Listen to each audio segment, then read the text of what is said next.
École.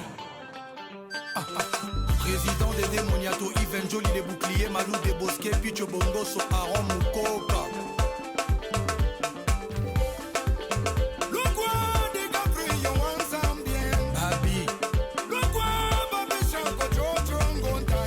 Et j'ai quitté faire gagner la merveille.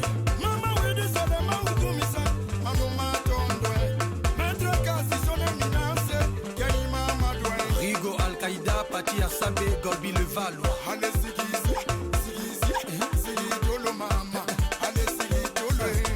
Junior Makousou.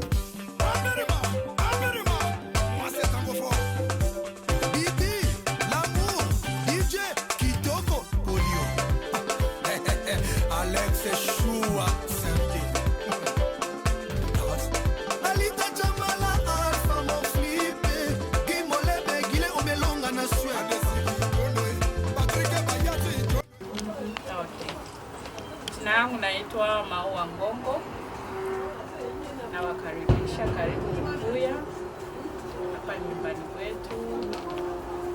Nashukuru yote. Sasa ni saa ya kula na kukunya na dasi. Okay, nilikuwa naomba Dafura atuombee chakula na vya kukunya.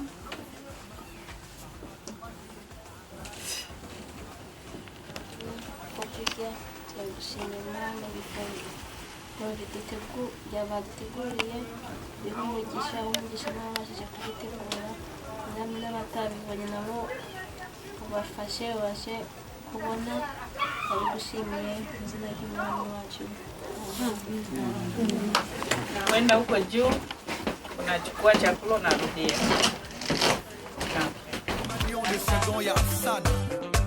Cédric Niakovic, DJ Merco, Master Virus. Christian Kinois, Boogie Black.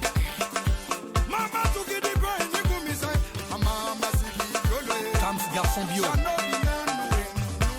Chico Sebayaka, Emilie Mpoutou, Grand Pays. Josélie Mapoita, Mister Touch Boy. Camionnette Mbola. Descendant. Rajungo ma SFR Nolisa. Oh non, c'est Limbambe, prix Nobel de la SAP. Balaba. Le valable pastoral, trésor Mukuna, pasteur de Niles.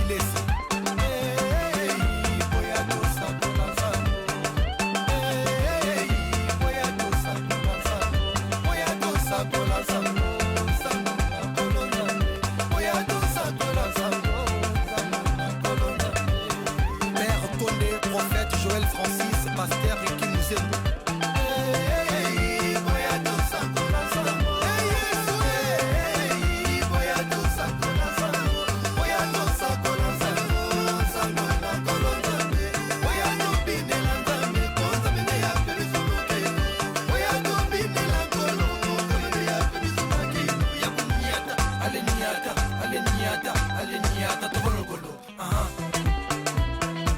Les demi-dieux Ahmed Bakayoko, fort.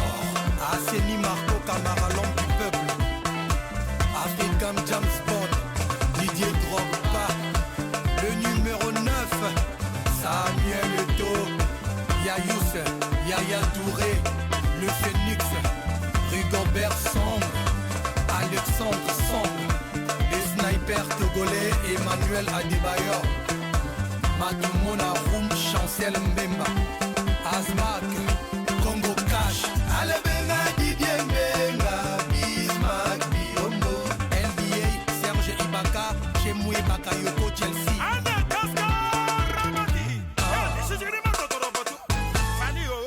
Merci, Boussol. Félix Taïson. Encore et toujours.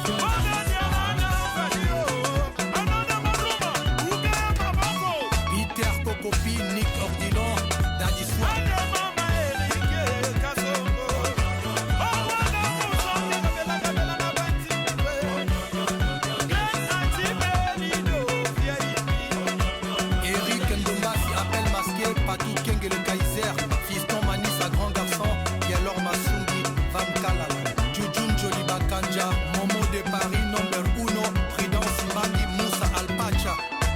chèque, maman présidente, Imichi Keva.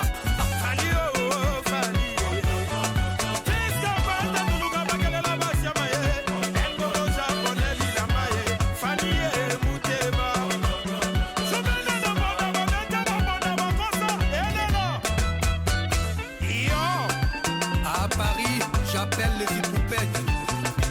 Patrick Moubenga na Bourges, Jean-Pierre Chaud, Bisou Fali Abidjan, Poison Mobutu.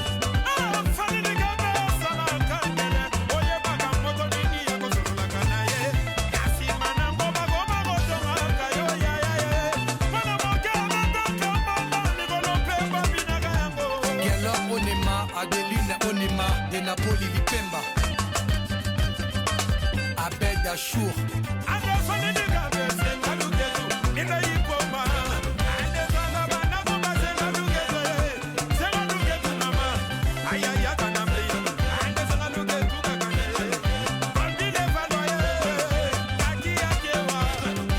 Colonel Achoki, Wenza sans défaite, Edingwena Maraswan, Jemba Kanji, Ekiri mal à l'aise. Guillaume Soro, les leaders, Bakis RS de Lyon, Fiston Poloke Zapatero.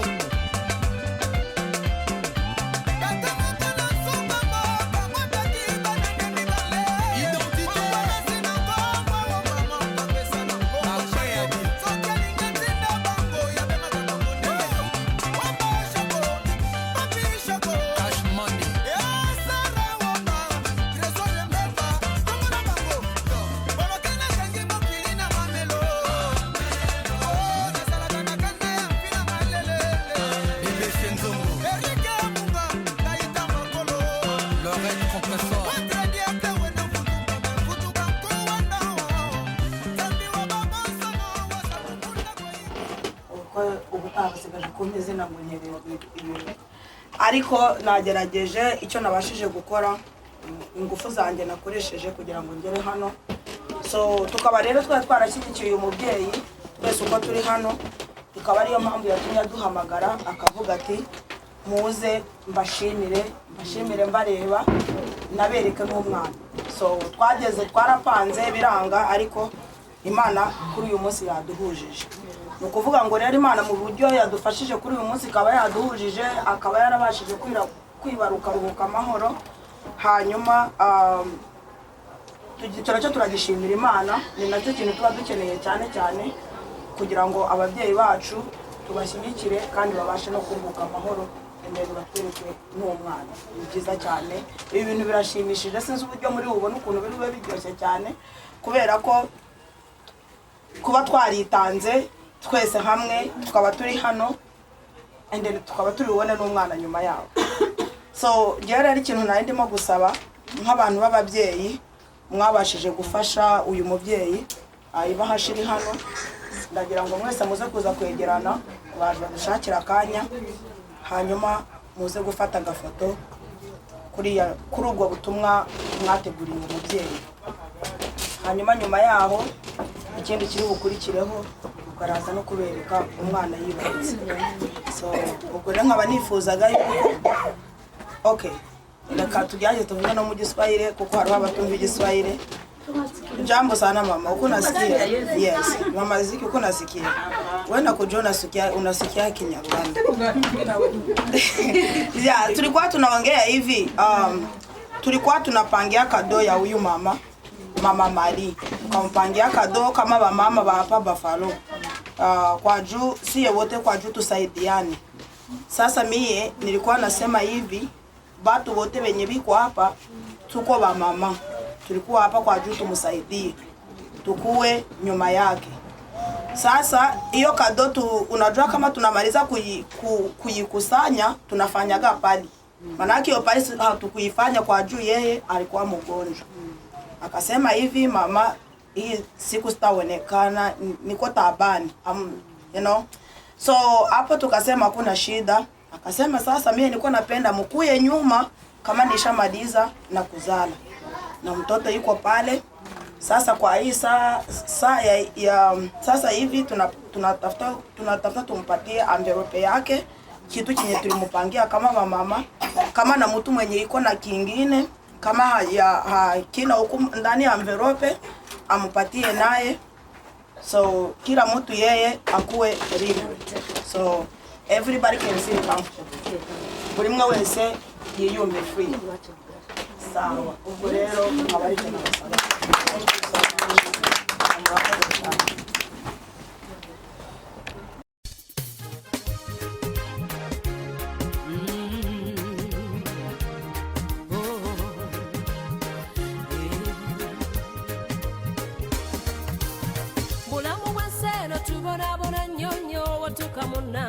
butufunokowa buli mwaka wosaba mukama abeko kyagamba nga naye poteya notunulira abantu gyoyiteyo nga bo kale bali bulungi embeera yo weyungula amaziga wakabye nokowa oswadde nokowa kuzaamu amaanyi mukwano tokowa yadde embeera yo eyungula amaziga kubanga ebisuubizo bya mukama bye yasuubiza okukola byonna biryamina. Tolowooza katonda yakutonda nakuteekawo ku nsi bw'oba yafuka bize, tolowooza ebisuubizo bya mukama bye yasuubiza okutuwa waliwo kyalimba. Yadde emyaka gikubya akatambaala mukwano towanika katonda talimba. Turashimira rero nukuri kose mwa ababyeyi mwe, thank you so much, mugize neza kubwitandukanye ku mafoto mukaba mugaragaje ubwitange n'abantu b'ababyeyi. Nkaba nasabaga yuko buri umwe ari wese uri hano yisanzure, please uri hano wese yisanzure, mwenye ana kitu cha kula akule, kunywa akunywe, mwenye anapenda atuambie. Okay, come on. Mommy. So, haracyari n'abandi bakeneye gutanga pari kwera etse ko byaranye. Kakabira mukama naye katonda wakana bwe yawulire Sara yamuwa nabbi. Tolowooza katonda yakutonda nakuteekawo ku nsi bw'oba yafuka bize olali bize bya mukama byasuubiza okutuwa waliwo kyalema. Yadde emyaka gikubya akatambaala mukwano towanika katonda talimba. Tukubanga ebisuubizo bya mukama yasuubiza okutuwa bihagaze. So tukaba twashimira rero uyu mubyeyi ugize ubwitange kuba abashije guhagarara akatwakira akaba yaduhaye icyo kunywa, ni ukuri kose twishimiye amamari, turakoze cyane, ibyo twari dukeneye byari ibingibi. Hanyuma rero ikindi kintu gikurikiyeho nyamukuru gishimishije twese tugomba kuva hano tubonye, turashaka kugira ngo mutwereke umwana mwibarutse. So nkaba rero ngiye gusaba mu gikari ngo bamuzane, arazanye na mama we n'ibyo kumuzana.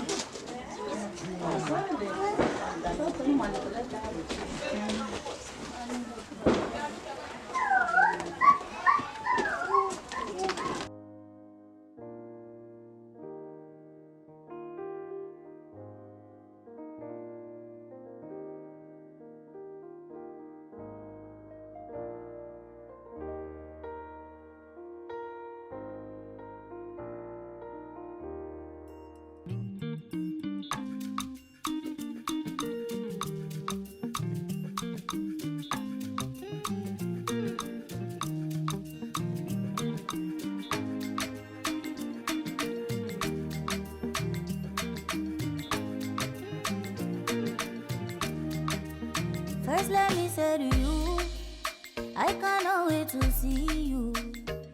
You are the treasure I've been waiting for. Do you know how much I really need you? I dey pray for the day when I can finally kiss you. You know, say every day I dey pray for you. Oh, in my heart today's a permanent place for you. That's why my heart it a beat like do bad. Cause now you I choose, so I am fair, me I am fair. I sing for you wanna be like do bad. Baby now you I go big, oh I am fair, me I am fair. But there we go. See I may not give the world to you, but I'll give you what I have. Oh.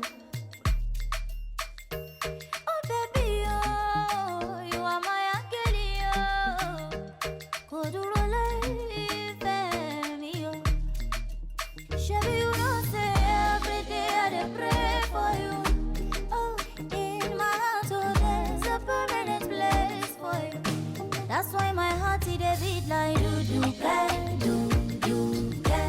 cause now you I choose, so I don't fair me, I don't fair. I sing for you, wanna be like do baby, now you I go big, oh, I don't fair me, I don't fair. Only for you it'll be like do oh. I sing for you, my baby, oh. Do I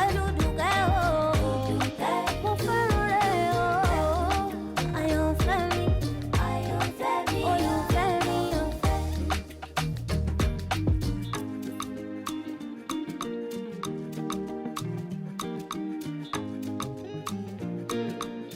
Baby, see me now.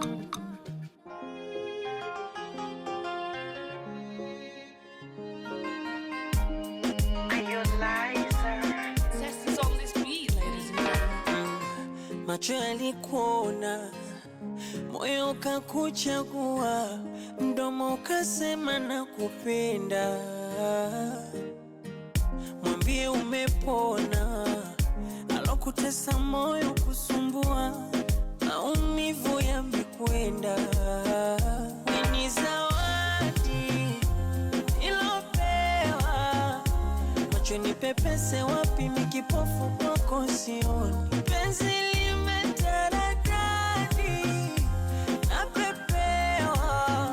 harufu ya marashi nkitachi shingoni. Uvae baibui kanga, viatu vya kuchuchumia kangaru. Kisima tuitanga, we ubanifukizia pambe tu. Ukizungushia shanga, inashuka inapanda chini juu. Nishatafuna karanga, asa chumba ndo kiwanda watoto tu. Yeah, yeah.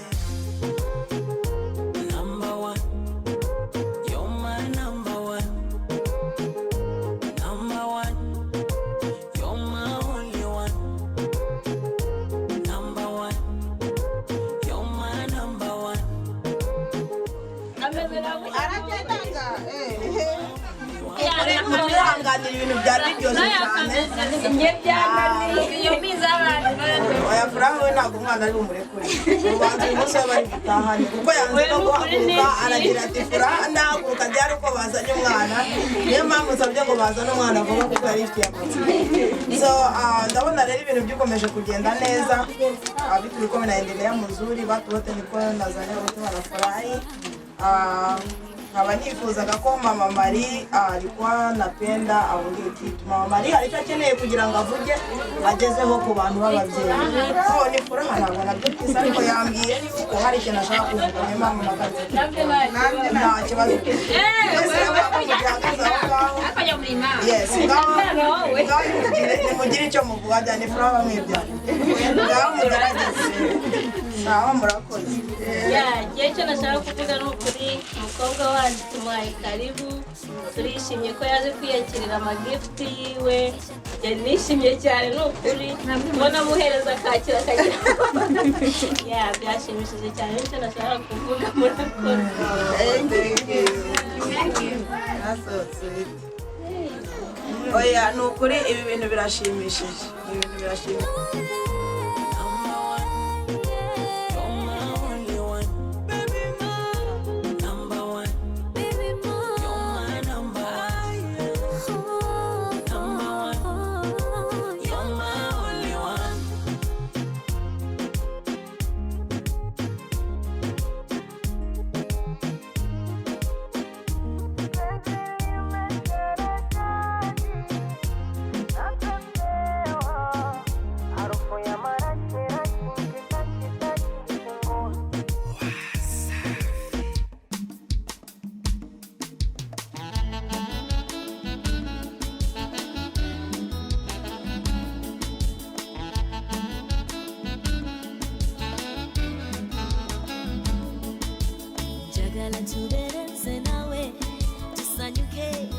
tujaguze abole kabakole fitina kachiba jugule kachiba konde mazima oringa enjuba poto yaka boro chikome ukwagalo kulina kulabye lwakube nsonyize zakuyisa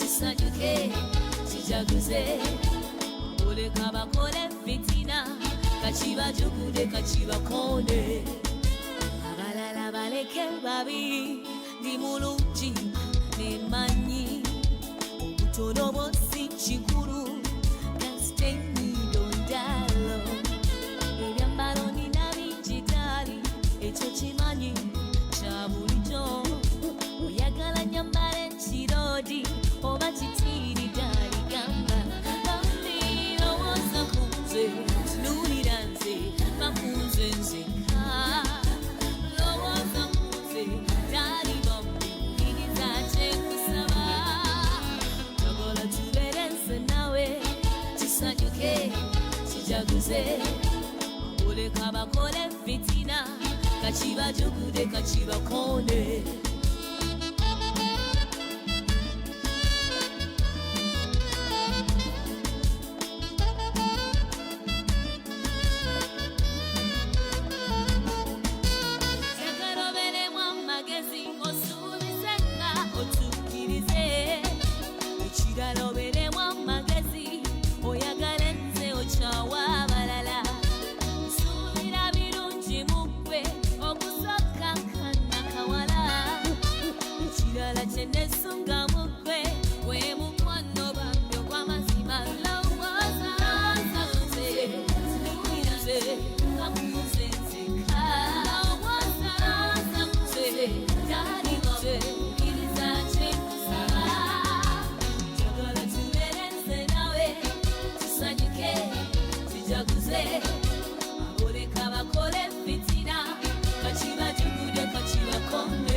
Minasema hata jina la Bwana lipewe sifa.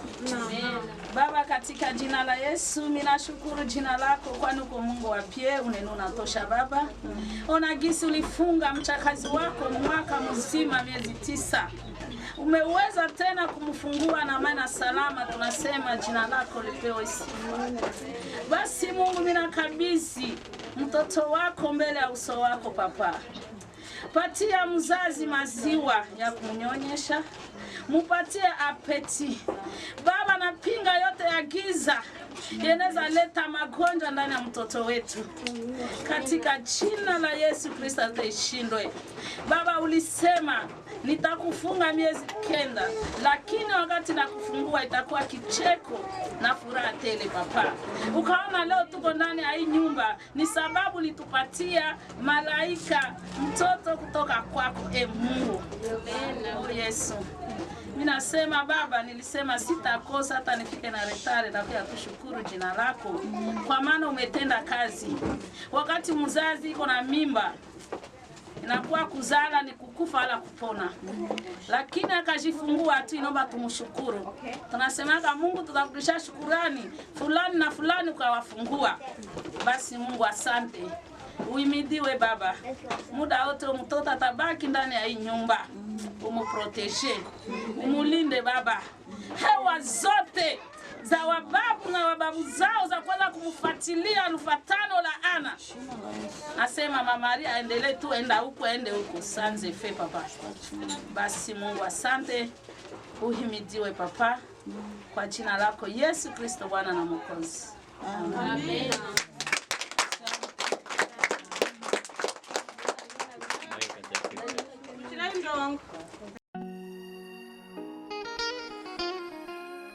Hey, yo, Tron.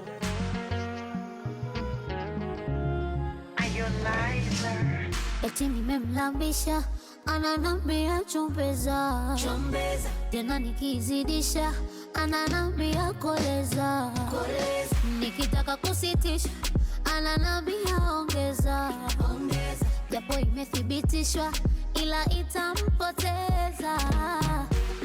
Ikipanda ni bala, ikishuka ndo hatari, asijepata madhara, akaikosa na hali, ladha yake msala, shira ya Kizanzibari, na misi mjimi wala, akitaka nampa aisukari, nampatia sugar sukari, nampatia sukari, nampatia sugar sukari, nampatia sukari, nampatia sugar sukari, nampatia sukari, nampatia sugar sukari, nampatia.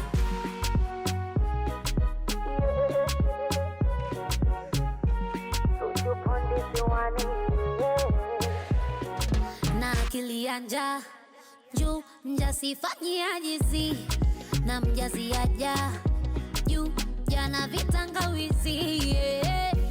Baba chanja, chukua vyote chukua, vitafune nganja, chakua mwaya chakua, ujibusti na karanga, tuliza na kitumbua, ila jihadhari na Mamari agerageza ahaguruke agira icyo avuga nk'umuntu w'umubyeyi twagereye mu rugo rwe, hanyuma nimba dusezerera turataha, nimba tugomeza kwisanzura tugomeza kwisanzure, umwanya turashyiramo demayi nk'uko bayinsabye buriya nayo tubyine araduha uburenganzira cyane. Nta kibazo kabisa, uburenganzira ni ubu. Okay mama.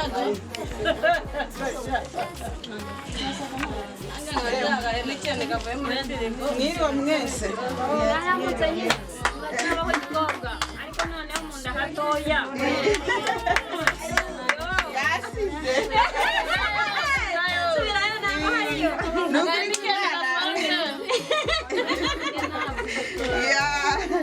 nukuri nishimye cyane, mbese yemwe sinzi ibyishimo nk'uko navuga nk'uko bingana.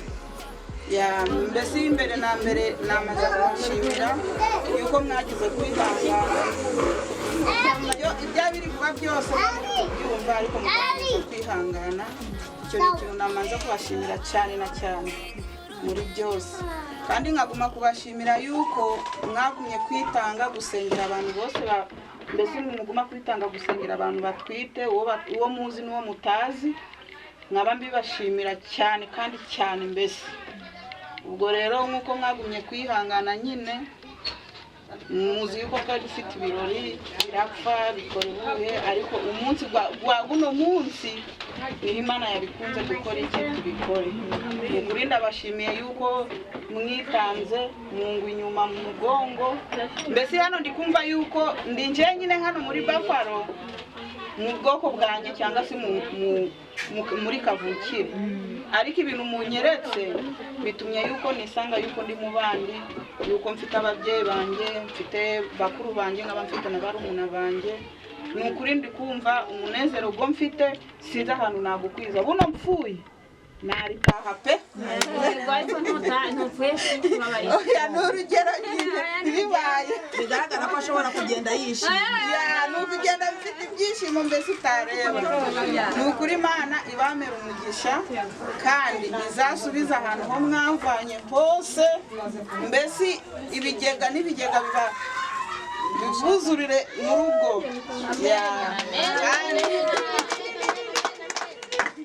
Kandi kuri hejuru y'ubwitange bwanyu ubwo mwanyeretse no kumba inyuma, uzagira wese ahantu yumva anyifuza, ahari nzabe ndwaye, nta kizatuma nadakora iki nanjye natakagera, kuko munyeretse ibintu bikomeye cyane.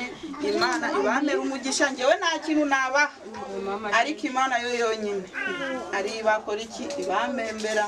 Mama Jibril yemwe warakoze cyane kumba inyuma, Imana iguha umugisha.